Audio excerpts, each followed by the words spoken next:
There are over 150 different ethno-linguistic groups spread across the over 7,500 islands that make up the Philippines. Having that many different people groups contribute to the rich variety of Filipino history. Their history includes Spanish colonization, American occupation, and the politics of the present era. Yet, despite its history of rich diversity, the Philippines did not become an official country until 1946. They are a resilient, peaceful people focused on social harmony, and they have survived volcanoes, earthquakes, and colonization to make the country what it is today. Historians are not completely sure when people first arrived on the Philippines Islands, but there were definitely hunter-gatherers there by 40,000 BCE. That is a conservative estimate among historians, but researchers have found evidence of people in the Philippines that most likely date from 770,000 years ago. Dating bones or artifacts from that long ago can be difficult, so the dates are often up for debate. Regardless, ancient people clearly occupied the Philippines, and for a time, the archipelago was connected to the mainland with land bridges, which helped people travel to both the islands and around the islands. As the land bridges began to sink beneath the rising waves, ancient people began to find other ways to move around the Philippines, and new people came to the islands by boat. These new people brought their boats and marine technology with them, and they were called the Austronesians. They were an ethnic group that settled on many of the islands in Southeast Asia, and they brought their stone tools, pottery, agriculture, and language with them to the Philippines. By 1000 BCE, the Filipinos had established social classes, and their villages were beginning to develop into independent societies, which were fully developed by the 1st century CE. The smallest social unit in the Philippines was called the barangay, and it was a small village. Barangay started as family units, named after the boats that families would travel in together to visit other islands in the archipelago. But these family groups began to be led by village chiefs, who usually maintained power through inheritance, wealth, or physical strength. Each village was ruled independently by its own village chief, so each village also developed its own culture. Villages often formed alliances, but their loyalties were never stable or permanent. It was more like a democracy than an absolute monarchy. This allowed the hundreds of different languages and cultures to live together in relative harmony in the ancient Philippines. Philippine barangays were most powerful during the Barangay phase, a time from the 14th to the 16th centuries when the barangays experienced a golden age. The villages ranged in size from about 20 people all the way to small kingdoms. The villages on the coast engaged in trade with other villages and other countries like China, and it was typically the coastal villages that were bigger and more culturally structured.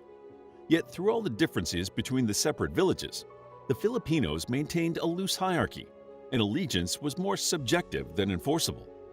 Trade, religion, and culture were individual to the villages and extremely important to the Filipinos. But how did the Philippines, with its variety of cultures and peoples, unite into one country?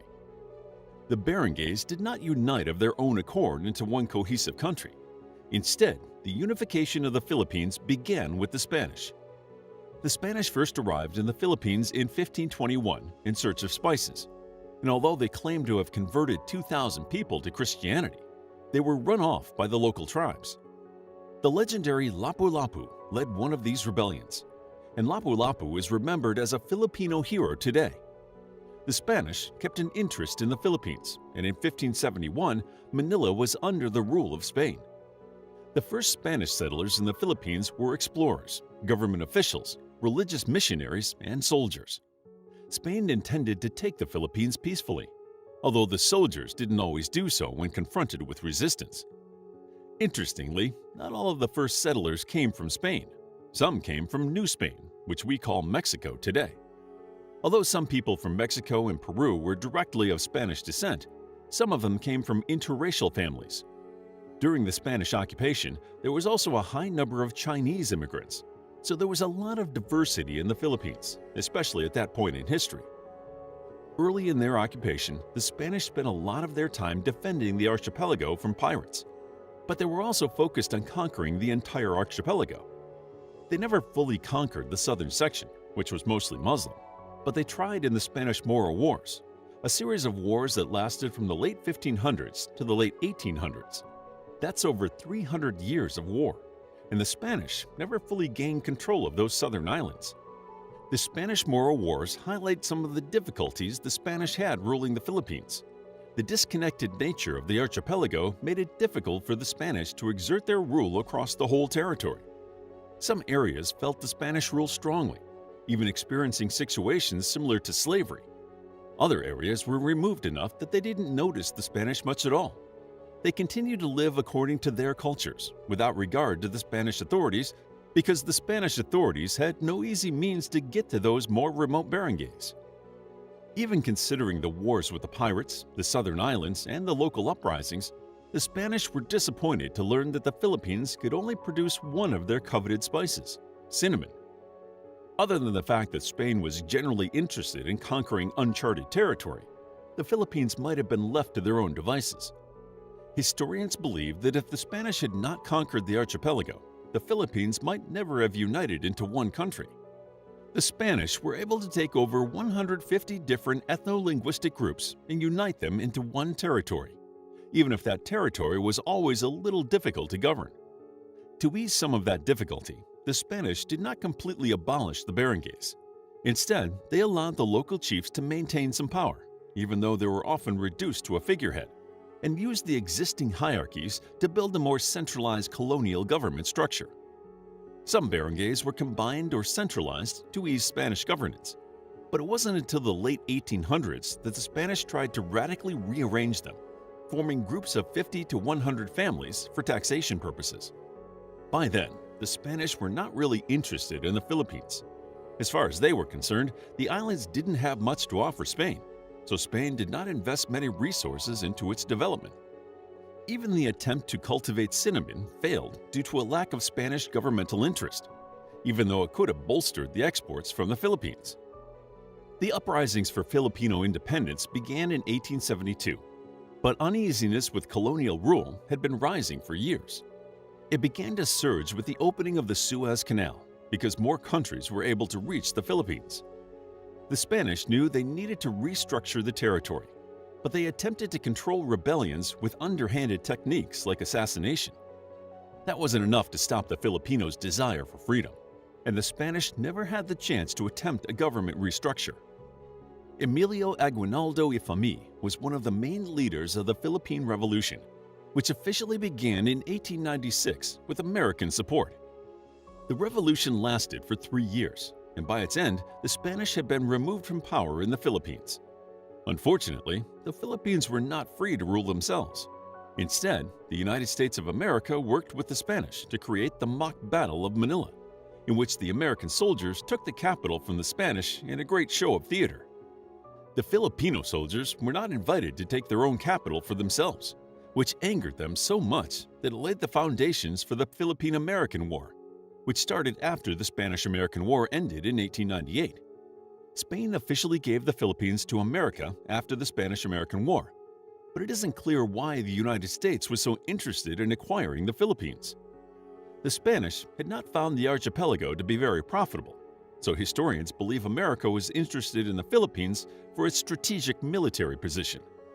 The position would prove decisive during the wars of the first half of the 1900s. After taking the Philippines from the Spanish, the Americans became embroiled in the Philippine-American War, which lasted for 3 years. Although the Filipinos were angry that they had been excluded from taking the capital in 1898, they did not have the weapons or military skills to defeat the American troops.